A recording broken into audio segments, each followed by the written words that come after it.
ओम विष्णुपादाय भूतले श्रीमते भक्ति वेदांत स्वामिनिति नामिने नमस्ते सारस्वती देवे गौरवाणी प्रचारिणे विशेष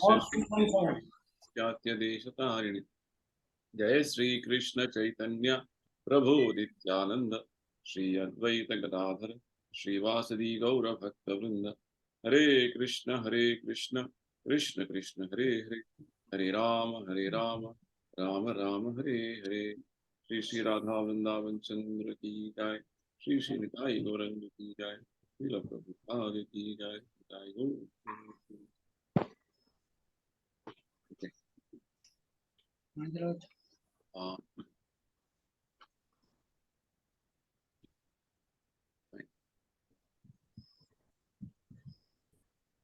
So welcome everyone for the Friday session on the overview. We have been discussing from chapter 4.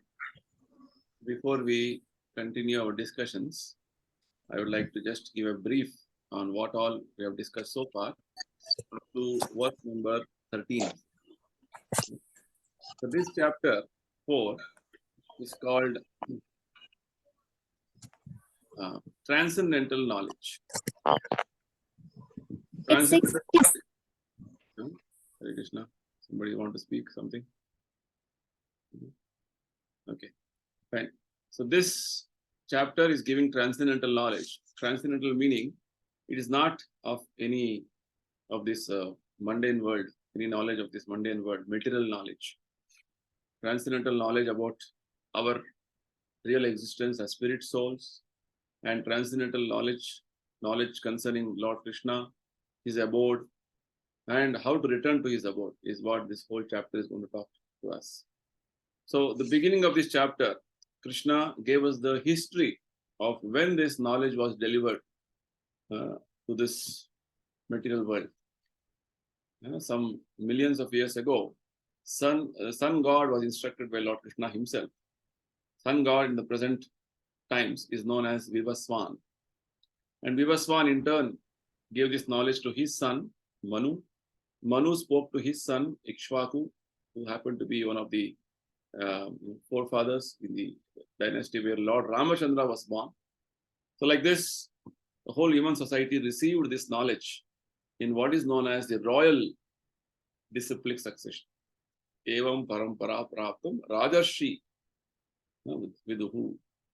So Krishna identified that this knowledge was somehow lost due to the influence of time, and he chose Arjuna to be the recipient of this knowledge, because Arjuna's qualification was that he was a devotee and a very dear friend of Lord Krishna. And when Arjuna heard this, that Krishna spoke this knowledge to Sun God some millions of years ago, he was astonished because both of them happened to be contemporaries.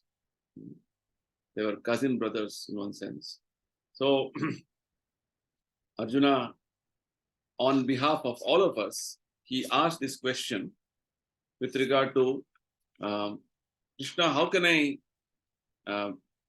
understand that you have instructed this knowledge to Sun God so many millions of years ago? Because Arjuna was asking this question just to clarify that our position is as living entities is very insignificant, whereas Krishna's position is great. What is God and what is ordinary person? With this understanding, Arjuna wanted to give.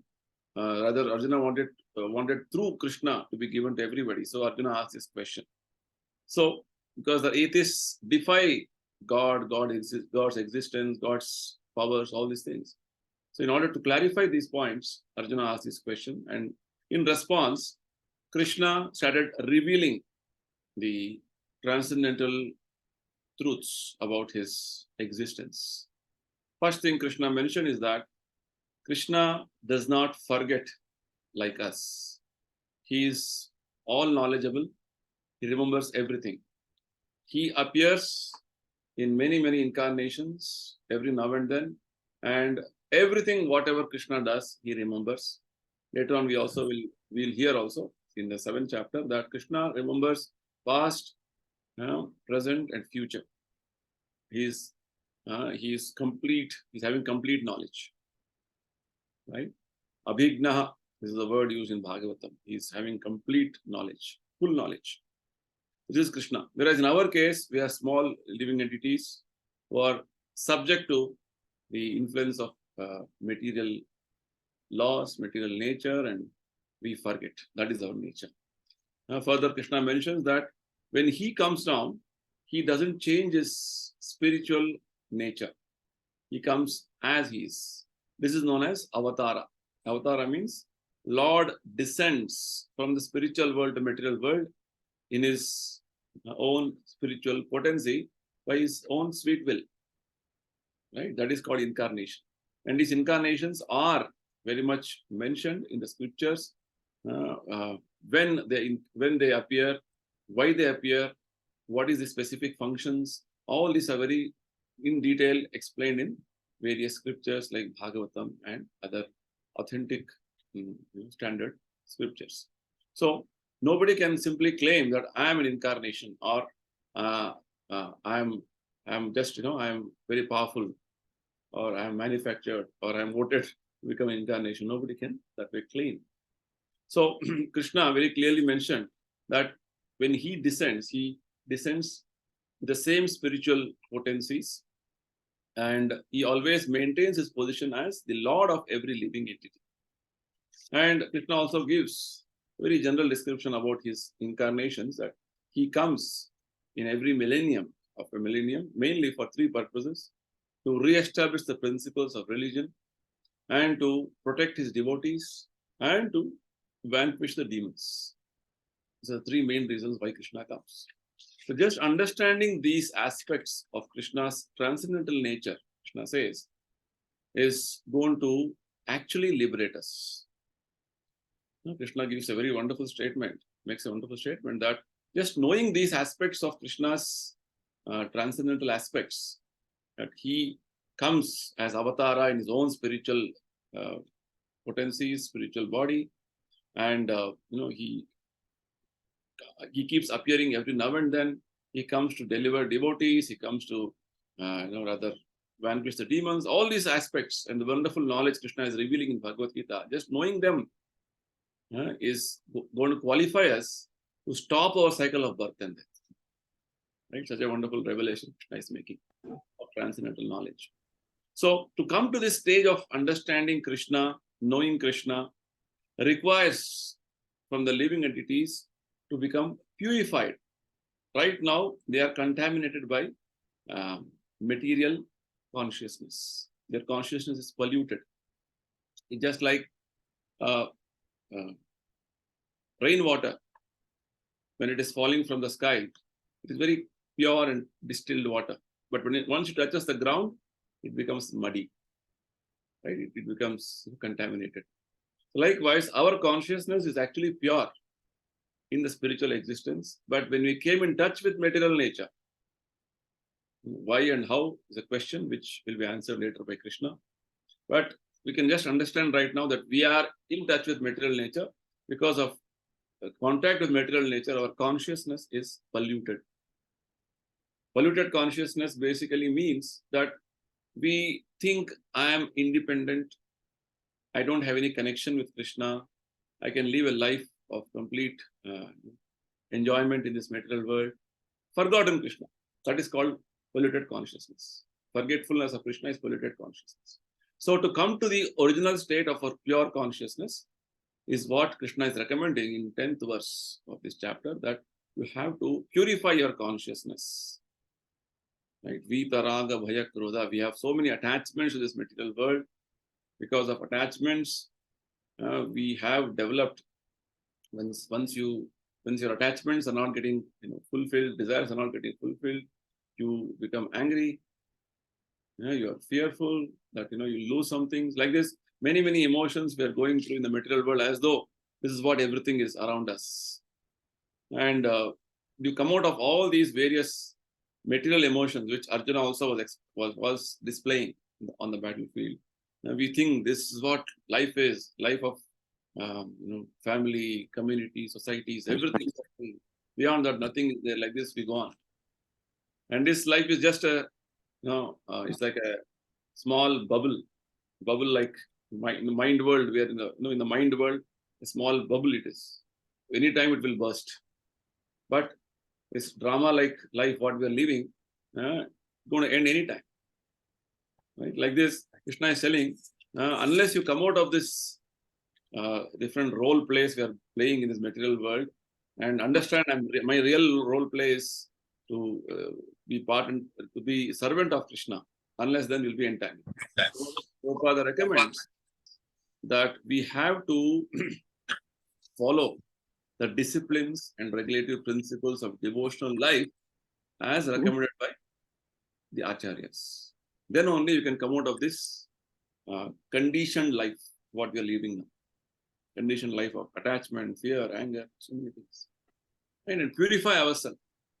As I told you, we are actually pure, but now, right now, our consciousness is covered, to become contaminated. So this contamination has to go. That's what Chaitanya Mahaprabhu says. Cheto darpana margam. Our polluted consciousness has to be purified. So, having said this much, Krishna says, there are many spiritual paths. The way, whatever one follows the spiritual path with whatever sincerity, to that much extent, I reward them accordingly. But that path should be authentic, authorized. Just like there are spiritualists who are known as impersonalists, who consider finally absolute truth is formless, nameless, varietyless, right, or impersonalists. So they realize God as Nirankar Brahman, right? It is their understanding. Then there are people, yogis, who are meditating, or in meditation, and they realize Lord as Paramatma, right? So this is explained in the 6th chapter. We'll see how Paramatma realization happens. And there are devotees who understand Krishna as all-powerful Supreme Lord, who is having various manifestations as Paramatma, Brahman, and so many aspects. So like this, the way you want to pursue the spiritual path, that what extent Krishna reveals.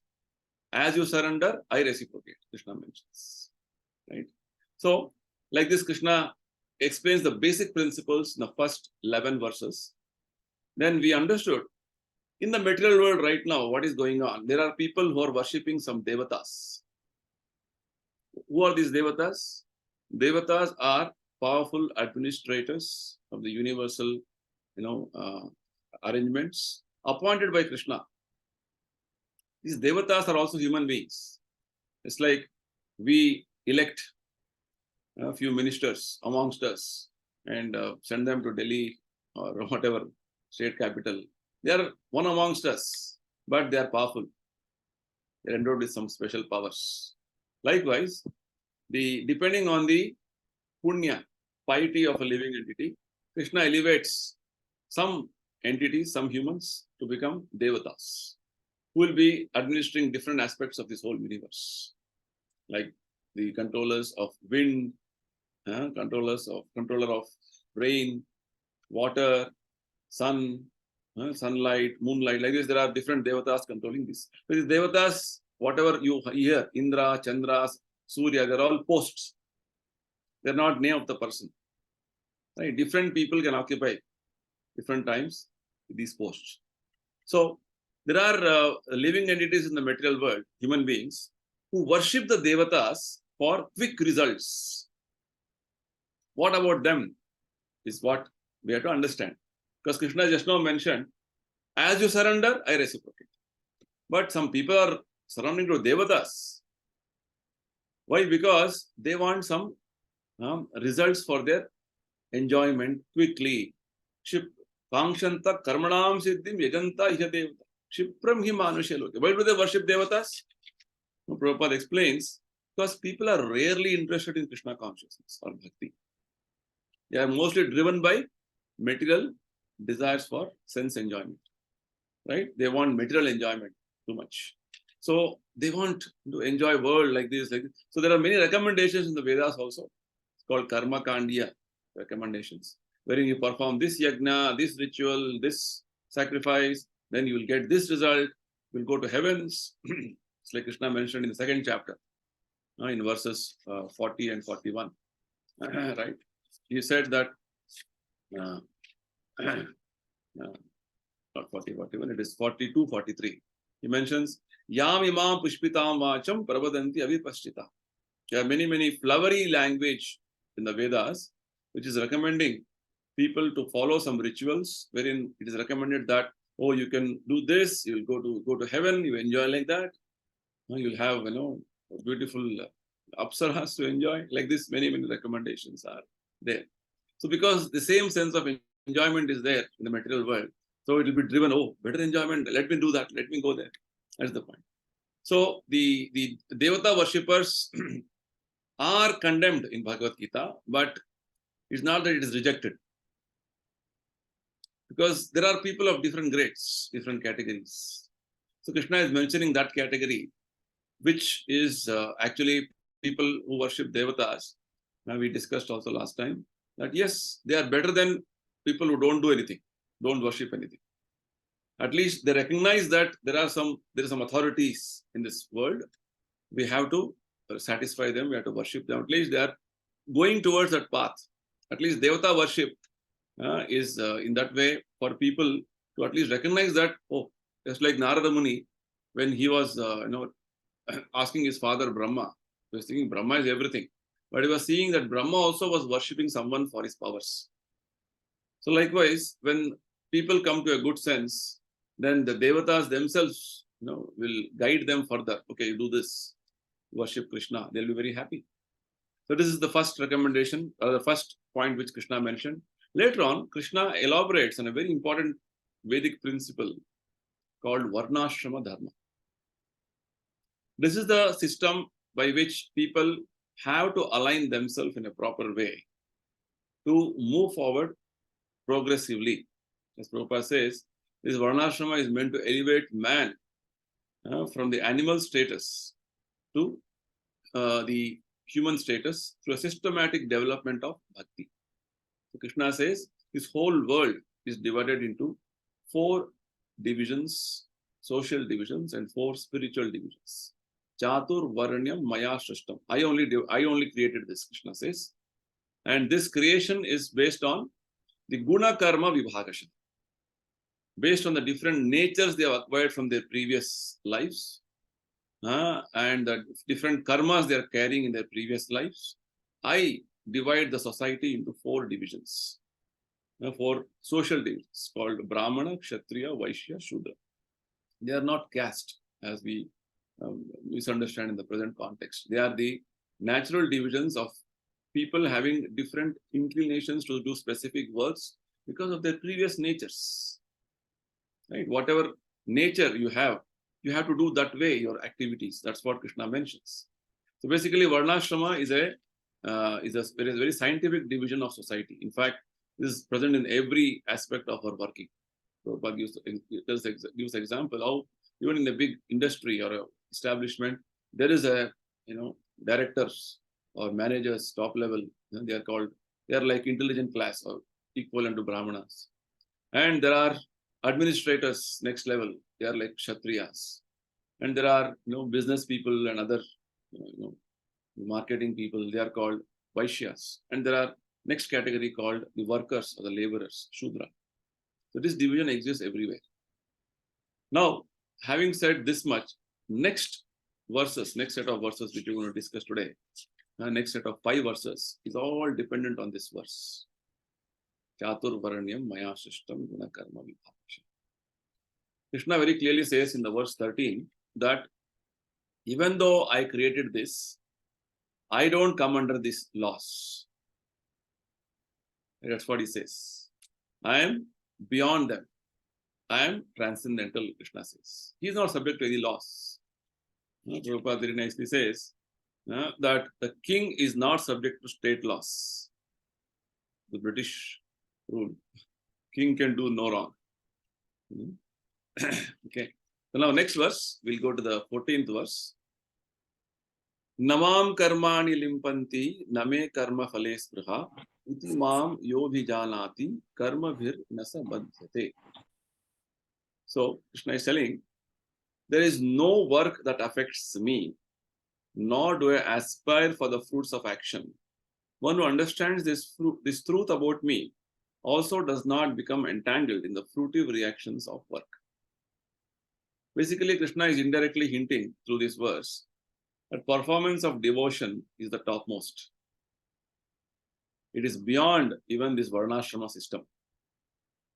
There's a nice conversation between Chaitanya Mahaprabhu and Ramananda Rai, which is recorded in the Chaitanya Charitamrita.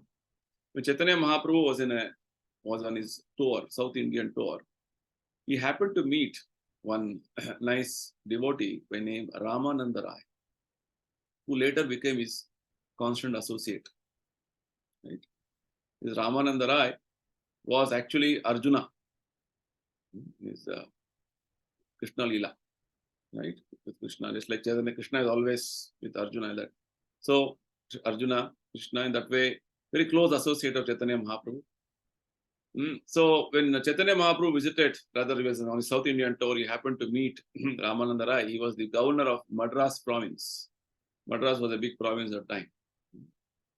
So he met, Chaitanya Mahaprabhu met Ramananda Rai on the banks of the Godavari and discussed many wonderful spiritual topics.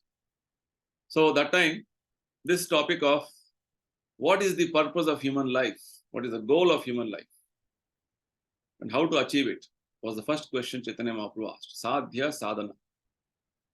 For which Ramananda Rai said, unless the human society comes to the platform of Varnashrama or follows the system of Varnashrama. Varnashrama is a very scientific division of human society to organize ourselves in a proper way so that gradually we move towards the goal of human life, that is realizing that we are part and parcel of Krishna, we have to serve Krishna. Step by step. When this answer was given by Ramananda Rai, that Varnashrama is quoting different verses from scriptures, he gave this answer. Chaitanya Mahaprabhu, no, this is just external, tell me more. So basically, gradually Ramananda Rai is revealing the most deeper and deeper and intimate aspects of the soul towards the wonderful aspects of devotional service to Krishna. First he said about karma yoga, then devotional service in neutrality, that is Shanta Rasa, Dasya, Sakhya, and like this step by step he was going on describing as Chaitanya Mahaprabhu was asking further and further. So here what we see, Krishna is telling right now, people are not even following Varnashrama. They're just, their life is hodgepodge, as Prabhupada says. Don't know what they're doing. Everybody thinks whatever they're following is following. So Krishna is telling, at least follow Varnashrama. Varnashrama basically means you have a specific nature. You follow the rules, regulations of that particular nature. Just like when you join a company or office or organization, you are given some roles and responsibilities, right? R and R, which is called, right? In this role, you have to do this. So all this is very clearly explained in Bhagavad Gita. What is my nature? According to my nature, what is that I'm supposed to be doing? Everything is given. But we, not understanding this, go on doing anything and everything and just mess up our lives. Just like a person who has joined a company, he's been given R&R, but he never does that and starts doing something else. What happens? It creates confusion. It is going to create a lot of havoc in the whole company. Everybody will be fed up with that person. Like this, every one of us is doing in this material world, doing our own things. Whatever we want, we are doing. And we think whatever we are doing is all right. Because that is what is now right to information, right to action, right to everything. Whatever you want, you do. Nobody should question you. That is the problem right now. So Krishna is telling, unless society is organized in terms of Varnashrama, there is no hope. And Krishna himself says about his position, that actually performing devotion to him is the highest. That's what Lord said in the 3rd chapter, 2nd chapter. He said, yajna, what does yajna mean? Action to satisfy him is the highest, right? So, with regard to Krishna, he doesn't come under any rules, regulations. That's what Krishna is telling us here. There's no work that binds me or affects me. Because in our case, we are all small spirit souls, living entities. We are affected by work. And we are aspiring for fruits of action. Karma phala. Krishna, why does he want karma phala? Already everything is at his disposal. Right? We are aspiring for fruits of our actions. And like this, Krishna's position is beyond the normal way of what living entities are experiencing or going through. His position is transcendental, which we have discussed just now in the initial verses of this chapter. Krishna explains his position.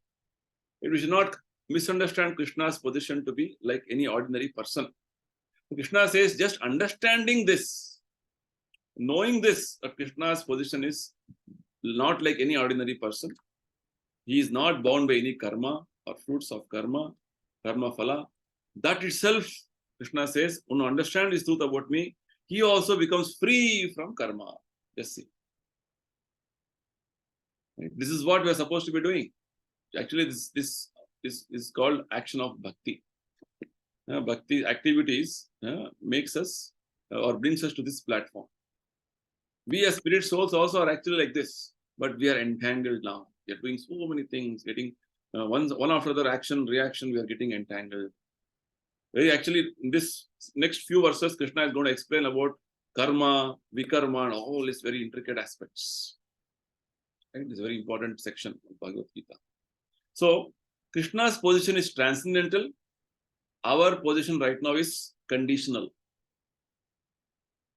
Conditional in the sense that whatever work you do, it affects us. It may be thinking, it may be verbal, or it may be physical. Please hear this carefully.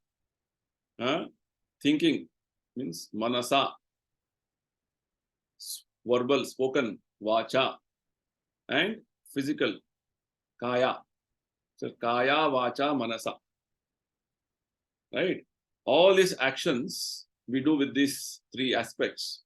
With the body, with the mind, with our words, everything is going to affect me. Right?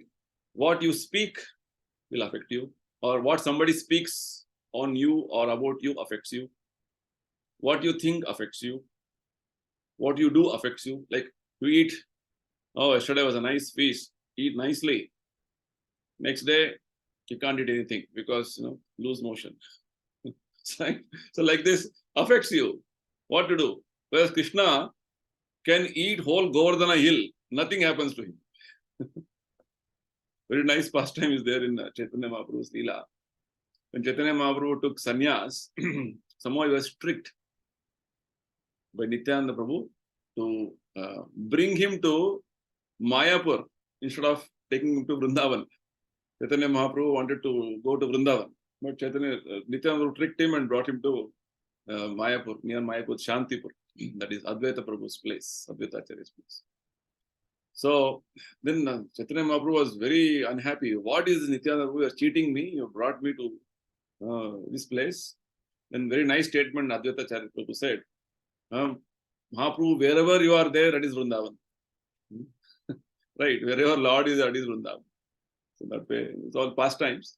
And later on, he made, then he invited to his house. Advaita Acharya invited to his house.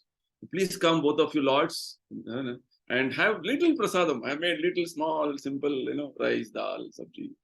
So Chaitanya Mahaprabhu said, I'm a sannyasi now. I cannot eat more. Little only. I'll eat very simple food. Yeah, very simple I made. So he went there and saw so many varieties of preparations were made.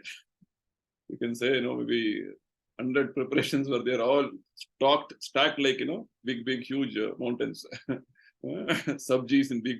Those who have gone to Puri, they can know with big pots how they keep prasad, like that. So Shrilaji knows how it is made, right?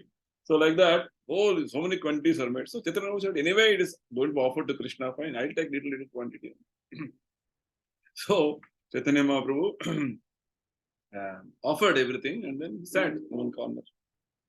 Then Advaita Acharya, put a big plate, banana leaf, started serving huge quantities of prasadam. Then Chaitanya said, what are you doing? I'm a sannyasi, I cannot eat more, only little only I can eat. Then Advaita said, see, Prabhu, Lord, you eat in Jagannath Puri so many times.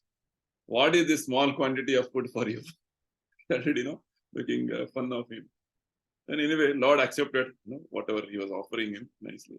So basically what I want to tell you is, Lord can eat any quantities, right? Whereas we, eating little more than what we can eat, affects us, right? Lord can swallow whole fire.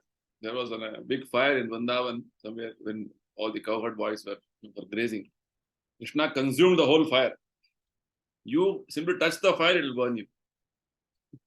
What I want to say, because any action Lord does is transcendental. In our case, whatever we do is subject to laws of nature. Work affects me means I am under the laws of nature, Krishna's laws of nature. Krishna is beyond the laws of nature. And we are working or we are now doing actions because we want to fulfill many things because we don't have them. As Krishna says, sochati kankshati. Either we are hankering for something we don't have, or we are lamenting for something we had, we lost it. Right? Two things are going on. I want this, hankering. Akanksha. And something you had, I had so much money in my pocket, somebody pickpocketed. Lost. That is sochati. Lamentation, hankering. Whereas a person who is transcendental, Krishna says, Brahma Bhuta prasannatma na sochati na kankshati. A transcendentally situated person is always happy. He has no lamentation, no hankering. Just see. This is Krishna's position.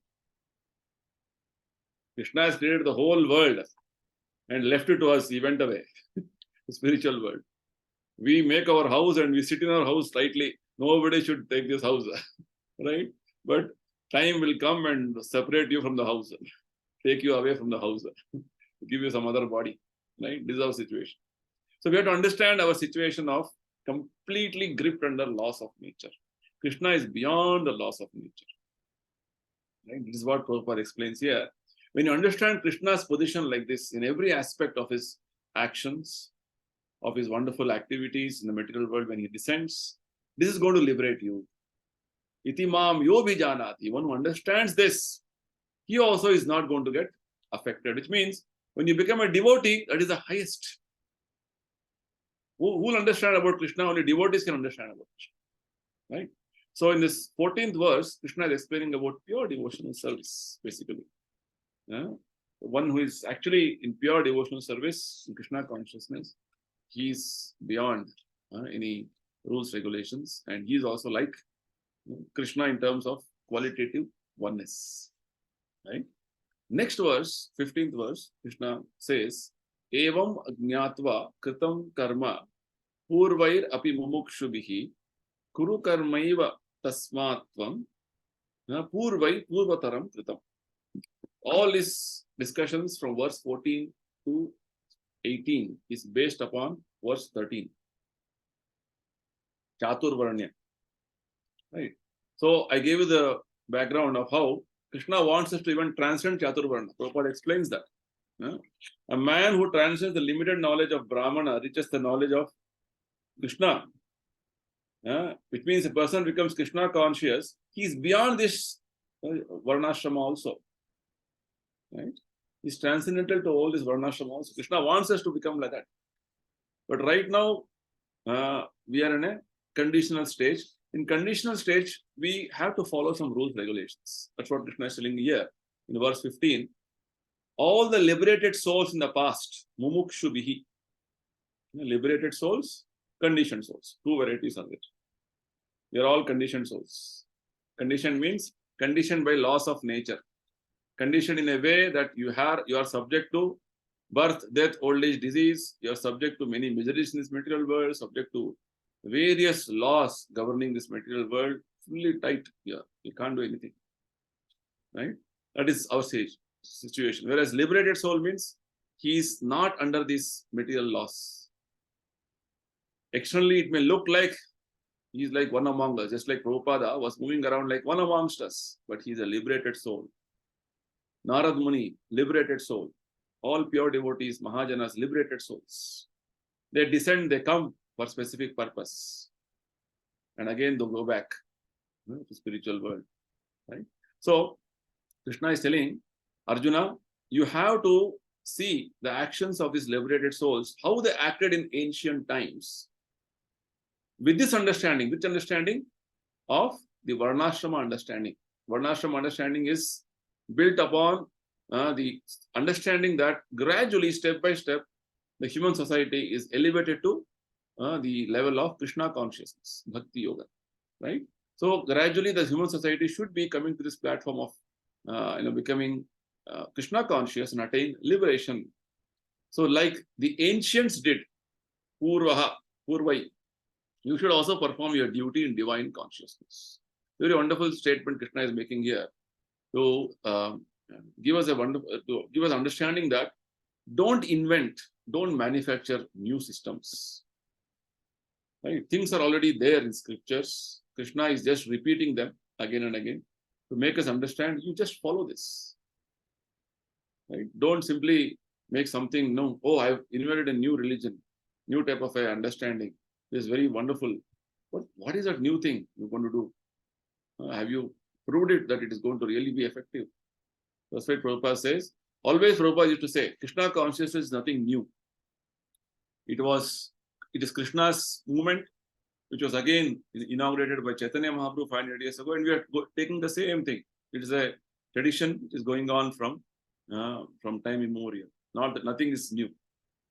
So basically, the system of Krishna consciousness is not invented or manufactured. It is authentic, which is being followed by many great authorities in the previous ages. So Arjuna's advice here, Arjuna, Lord Krishna is advising that basically Arjuna wanted to retire from battlefield, wanted to take sannyas, right?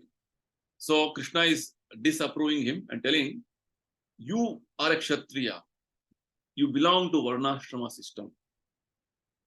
Follow the way your forefathers followed this system. Prabhupada says there are two dynasties, one from Surya Vamsha, one from Chandra Vamsha.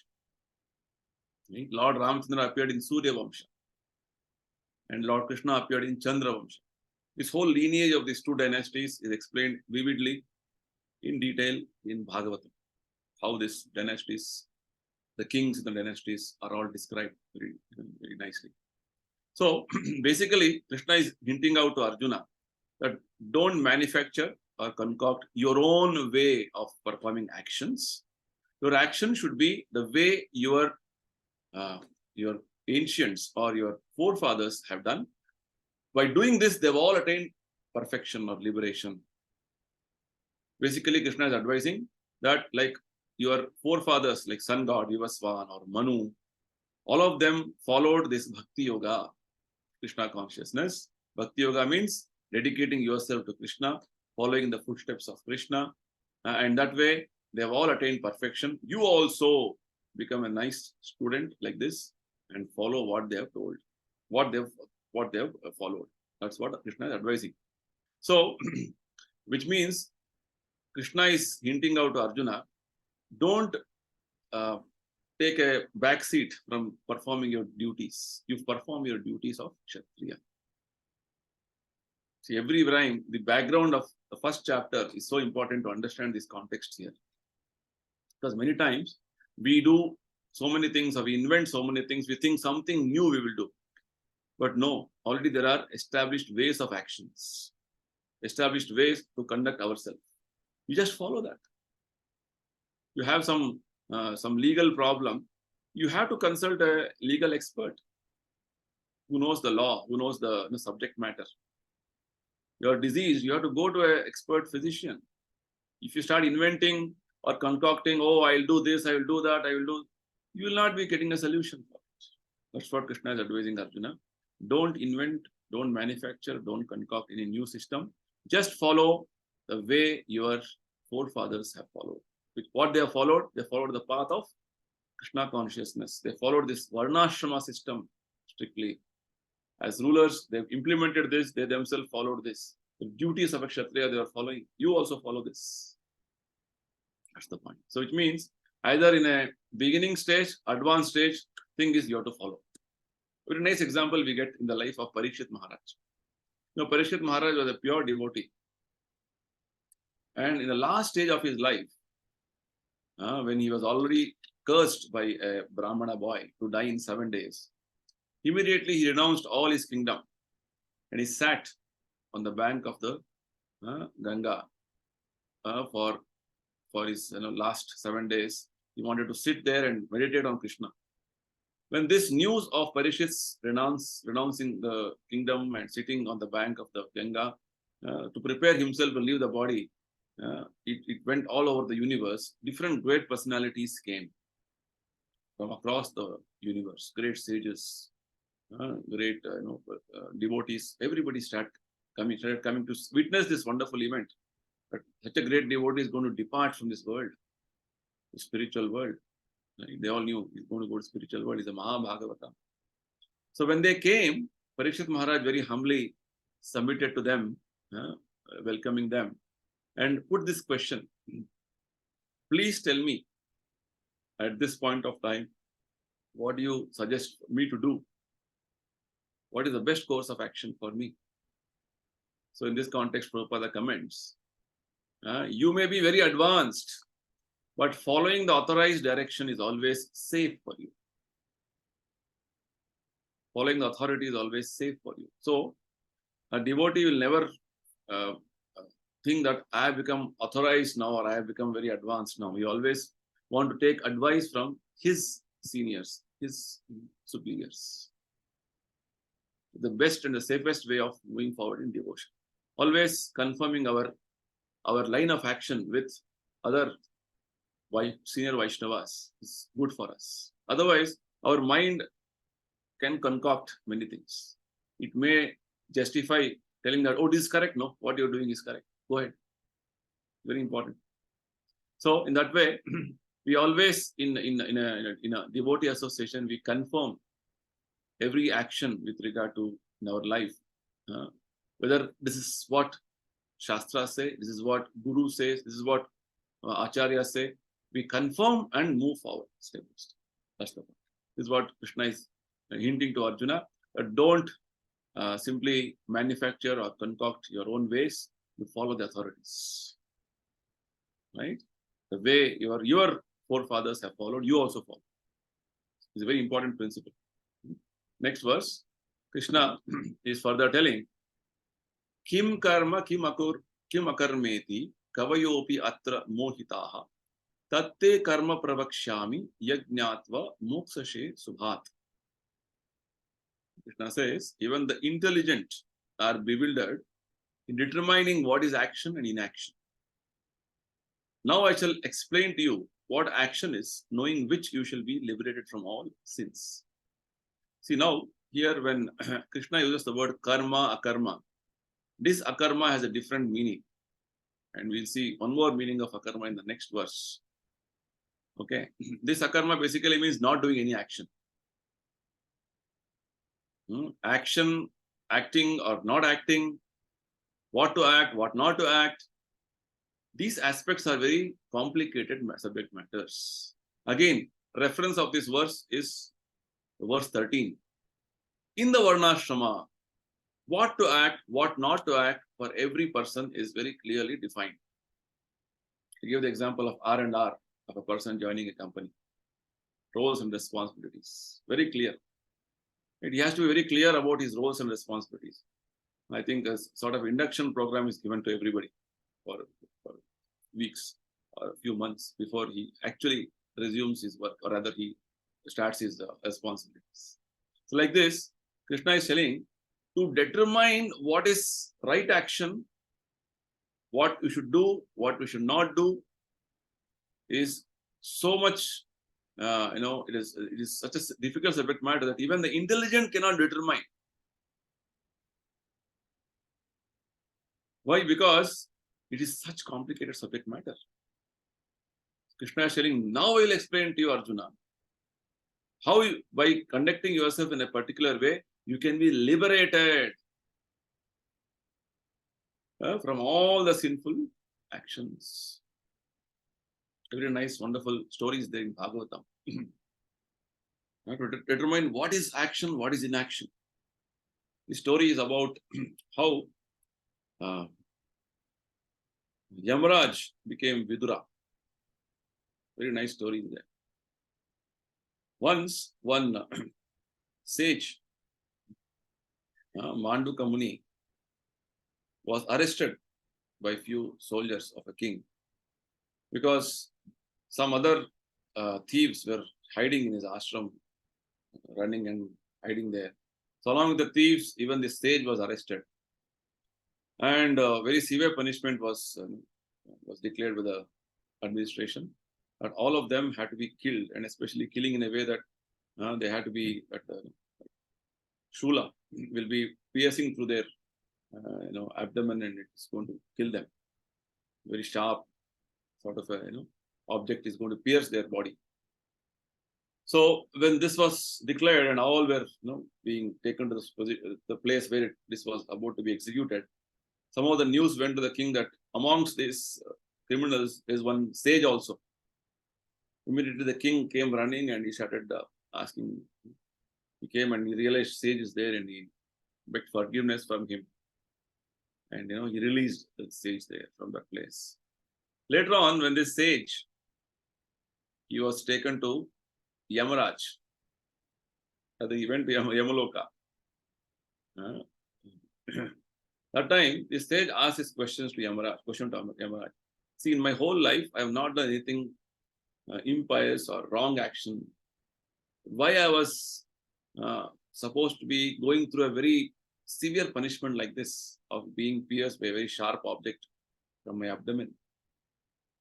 So Yamaraj said, my dear sage, when you were a small boy, at that time you took a piece of straw and you have similarly pierced one ant.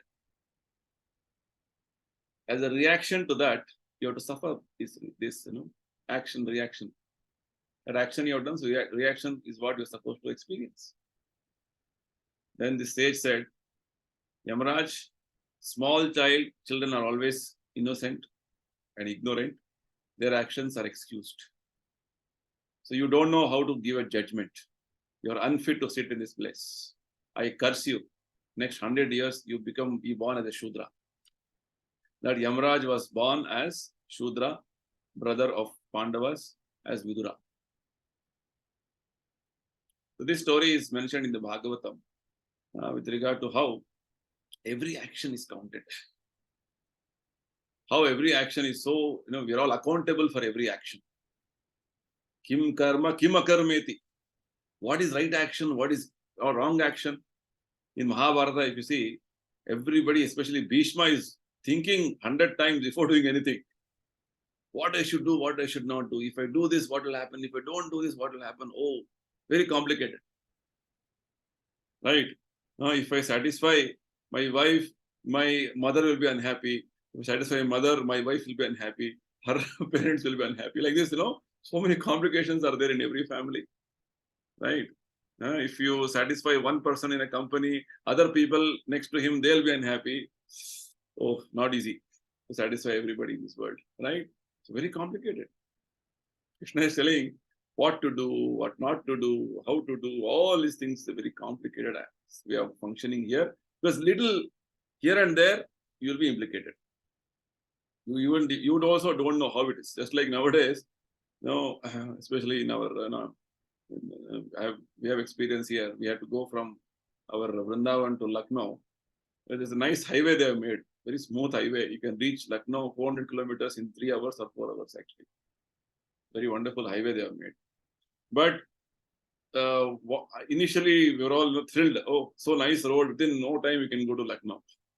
But later on, now we realized because of your driving at that high speed, at one point of time there is a there is a camera, security cameras.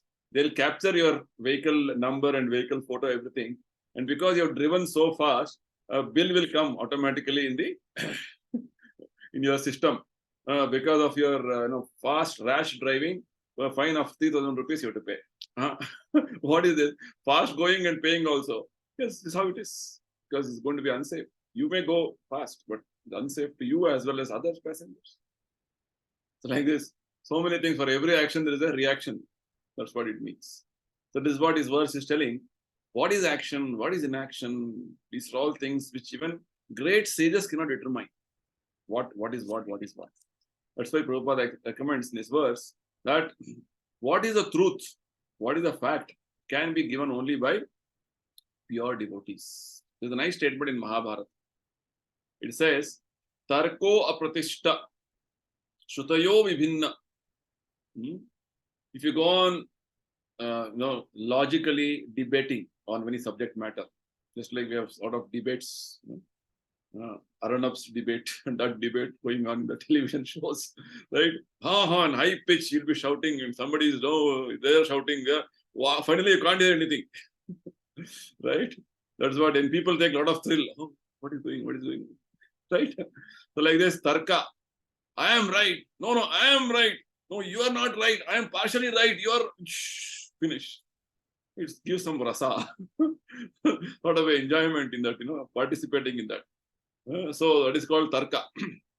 Tarka and pratishtha. Right? I want to establish myself. I am great. So like this, logically debating and coming to some conclusion, not possible. It remains inconclusive. Tarko pratishtha shutayo bhinna. And okay, let me study different scriptures. I may understand something. Go on studying, you will never come to any conclusion. So many scriptures are there. Vast ocean it is. What are you studying? Right? Go on studying something else, you'll find, oh, this contradicting what is mentioned here. Something else is mentioned here. In Devi Purana, Devi is supreme. In Shiva Purana, Shiva is supreme. Who is supreme? Krishna is supreme. Shiva is supreme. Ganesha is. You're confused. Finally, I don't want to do anything. I want to be Shanti, Nirakara Brahman. Right? So like this, people go to so many extremes. So Tarko apeshta shutayo bhinna nasa rishir yasya matam na bhinna. This Muni means a person who can agitate his mind. Prabhupada says second chapter of Bhagavad Gita, you see. Rishi Muni means one who can agitate his mind. So, right, this verse in the 56th verse, Prabhupada explains this in second chapter. The word Muni means who can agitate his mind in various ways for mental speculation without coming to any factual conclusion. That is Muni. Okay. So, unless one Muni differs from other Muni, he cannot be called a Muni. Right? My opinion is this. Other Muni says, no, my opinion is this. I am great. So, by Tarka, logic, no conclusion. Studying various Shrutis, confused. Then one Muni, this Muni says something. No, I am correct only. This Muni says, I am correct. Just like in India, there are so many Munis, right? Everybody has their own theories. So like this, Muni, there is a fight. Muniyo pratishtha, Darko pratishtha, Srutiyo bhinna, Nasa Vrishir, Yasya Matam na bhinnam. Each has their own opinion. So, Mahabharata says, Dharmasya tattvam nihitam guhayam. The truth of all the religious principles, dharma, is in the heart of the pure devotees. So follow that Mahajana. Mahajano yena gatassa pantha. The pure devotees know the real path, follow in their footsteps. What Krishna has said in verse number 15. Right? Because doing things on your own, oh, this person says it. So sometimes you experience, no? You have some problem, health problem, you go to one doctor, allopathy. Then somebody says, allopathy is not good, go to homeopathy. Then we switch over to homeopathy. Homeopathy is just give some sweet pills, no use. Simple pills there. You go to Ayurveda, right? Then Ayurveda also is not working. Go to Panchakarma. Like this, so many things. Then there is some, healing process is there. You can do healing. From remote healing. Like this, so many things you try. Finally, you're not cured. Right?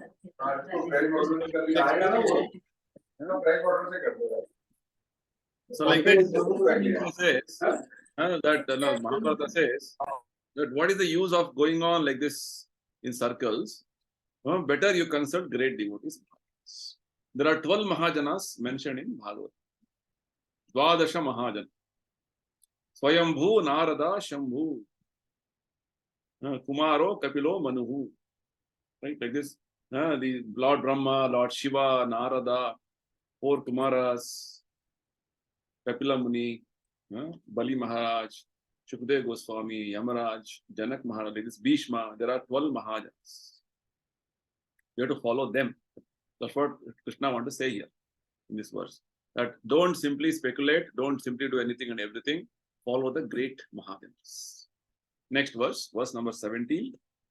Karmano hi api bodhavyam, bodhavyascha vikarmanaha, akarmanascha bodhavyam, gahana karmano gatihi. See, all this is based on, again, verse number 13. Karma, vikarma, karma. What is the basis? Your actions, whatever actions you do, should be based on what? Should be based on pleasing Krishna. Any action you please Krishna becomes karma. That is what Varnashrama prescribes. And any action against that is vikarma. Vikarma means actions which are forbidden or prohibited actions. One way is the action which traffic police has put a board. If you do two-way there, it is forbidden, vikarma. Like that, things in the normal course of actions also, there are actions, permitted actions, prohibited actions. Right? So Krishna is telling, what is the basis of this? Basis of this is to gradually elevate you to Krishna consciousness. Do's and don'ts. So Krishna is telling, there are karma, vikarma, and akarma. This is a concept Krishna introduces here in this verse. Akarma basically means actions sanctioned by Krishna, which when you do, there is no reaction. Karma are actions sanctioned in Vedic scriptures. When you do, you have a reaction. The what consciousness you do, based on that, the reaction will come to you. I'll give you a simple example. Krishna explains later on in the 17th chapter. Food you have to eat. But what type of food you eat matters. There are 3 types of food. Food in the mode of goodness, sattva guna. Food in the mode of passion, rajoguna. And food in the mode of ignorance, called tamoguna. If you eat food in the mode of goodness, ayus sattva balarogya, your strength increases, your purification of existence happens, you get good health, you get your longevity happens, you'll have long life. If you eat this food in sattva guna, they are very juicy, fatty, tasty, and very pleasing, Krishna says. Just see. And Prabhupada explains, these are the foods which Krishna recommends us to offer it to him and have as prasadam. And there are foods in the mode of passion. They are bitter, they are sour, they are too hot, or too spicy, too pungent. When you eat them, what happens? Dukkha shokamaya pradaha.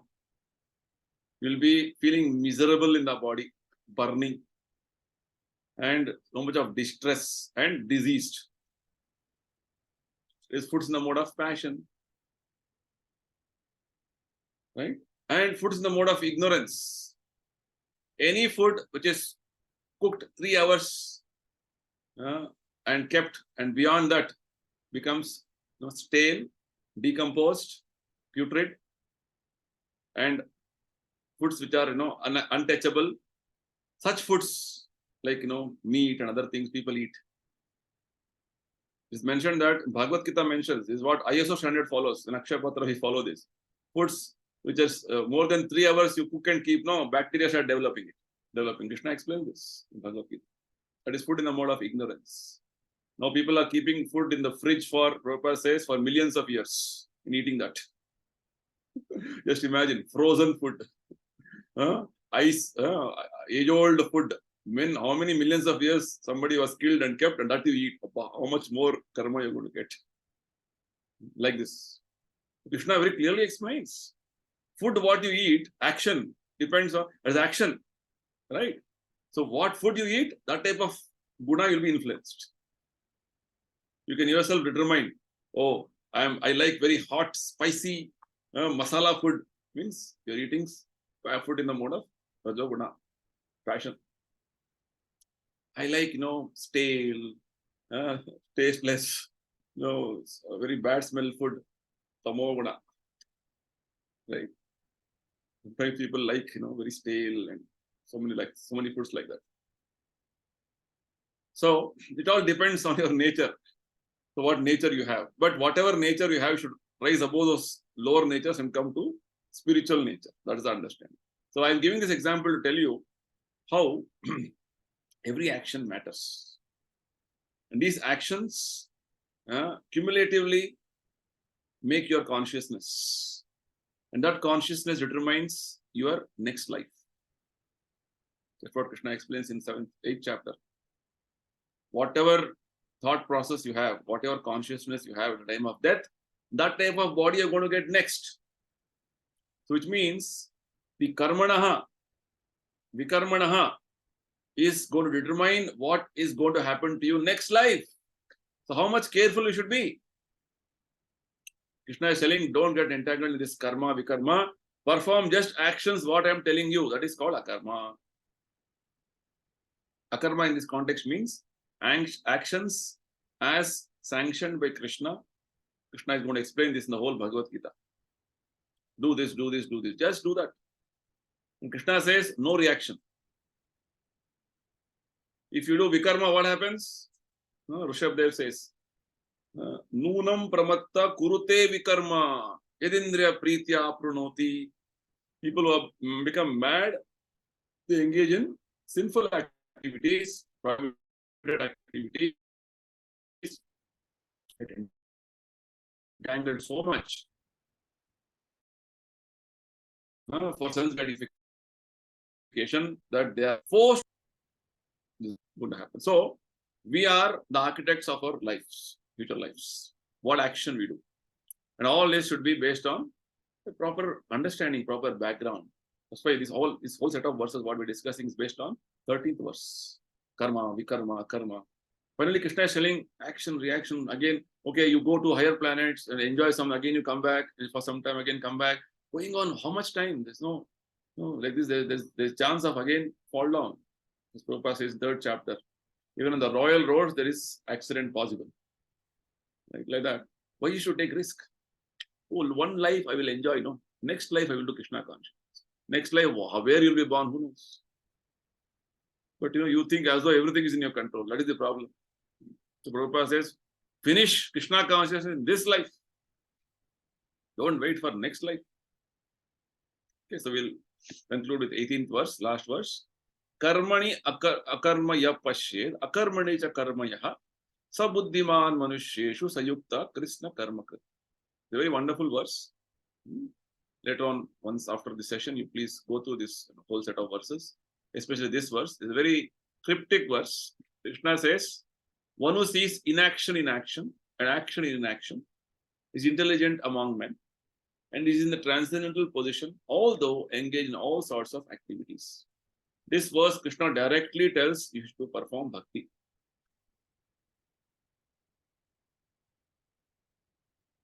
Karmani akarma ya pashed. To explain this verse, Krishna is going to speak next 4-5 verses. 19, 20, 21, 22. 23 is to explain this verse. Okay. So what is Krishna telling here? He's telling, when you perform bhakti, it may look like an action, but it has no reaction. Again, I told you, akarma in this context is no reaction. Right? And somebody may not do anything. Shanti, Shanti, Shanti. Right? There's a nice story about one great saint who was told he was actually going to village every time and resting under one banyan tree. That fine day, somebody told, there is some money where you're sleeping, that below that mat. And immediately jumped from there and told, I don't touch money. Money is Maya. And when Prabhupada also came to that place once, and when somebody told Prabhupada like this, money must be there, give me, or paisa leke aao. Okay, I want to use it for Krishna's service. So this is the difference. This story, our senior devotees keep telling us to make us understand. There are two classes of spiritualists. One thinks money is Maya. Women is Maya. Everything is Maya. And they themselves are in Maya. Right? Whereas Krishna consciousness see everything as Krishna's energy and use for Krishna's service. There are some spiritual organizations where they strictly maintain distance. Male, female, don't even see the female, not even talk. All these things. Anyway, it is one type of a thinking. But point here is what Krishna is telling us. In Krishna consciousness, if your consciousness is serving for Krishna always, everything else is only incidental. Your consciousness is very pure. You want to just serve Krishna, don't tell everything, engage everything in Krishna's service. That's what Prabhupada did. Actually speaking, from the Vedic perspective, there are some injunctions wherein a sannyasi cannot cross the ocean. Sannyasi should not use any vehicle to travel. What about vehicle? Prabhupada used a flight. Right? He traveled left, right, center all over the world. Even now there are some sannyasis, you see, in India, traditional, they don't use any vehicles, they walk. See, the point here is using any equipments, any modern sort of transport arrangements, and any gadgets for Krishna's service is always favorable to spread Krishna consciousness. That's what Prabhupada said. Prabhupada used. Prabhupada, did also. This is what our acharyas explain. Called Yukta Vairagya. Yukta Vairagya means you are not attached to those objects, material objects, but you are using them for Krishna's service, understanding that those objects have a connection with Krishna. Because those very objects are coming from where? They are Krishna's energy only. So using them in the right way to connect them for Krishna's service only, or using for Krishna's service only. That way. So one who sees inaction in action means whatever Prabhupada has given us as actions in Krishna consciousness. For an outsider, it may look like they're also doing so many actions. It's like, Kamatji, Sobaji go for purchase of vegetables. Some other neighbor also going to purchase vegetables. Both of you purchase vegetables. But your consciousness is what? I am purchasing vegetables for Krishna, for offering to Krishna. Action. But that action is inaction, is not having any reaction. Why? Because you are purchasing them for Krishna's satisfaction. Whereas your neighbor is purchasing vegetables for their personal satisfaction. They have a reaction. That's the difference. That's what Krishna is telling us here. Like this, one who sees inaction in action and action in inaction. And somebody says, no, if you go vegetable purchase, all that is Maya, Maya, Maya. Just sit silently, Shanti, Shanti, Upwas. Then what will happen to you? You drink air and water. So there's no point. That's what Mayavadis do. So like this, that also, sometimes people say Mauna Vrata. They close their mouth, But no, there'll be anything they want to commit, the right. Where is Mauna? You're only expressing your mind. So Prabhupada says, Mauna Vrata means you're not talking anything other than Krishna's glorification. Krishna Katha other than Krishna Katha, no other talk. That is called Mauna Vrata. Let's see. So any action for Krishna satisfaction, authorized way, is having no reaction. And any inaction or not performing anything, but what did Krishna say in 3.6, third chapter, 6th verse? Very important verse. He told about pretension, pretender, mithyachara. Karmendriyani samyamya ya aste manasasmaran indriyarthan vimudhatma mithyacharasa uchyate. Somebody restraining his senses and action and organs of action, but mind dwells on sense objects. Krishna says he deludes himself and is called a pretender, mithyachari. Externally, very nice. Internally, all going on sense gratification. Just like, a cat is sitting very silently, looking like a sage, looking 1 hour sitting silently. But what it is thinking, where is the rat? Looking for a rat. He found a rat finally and is waiting how to pounce on the rat. The rat is moving here, there is just waiting and sitting.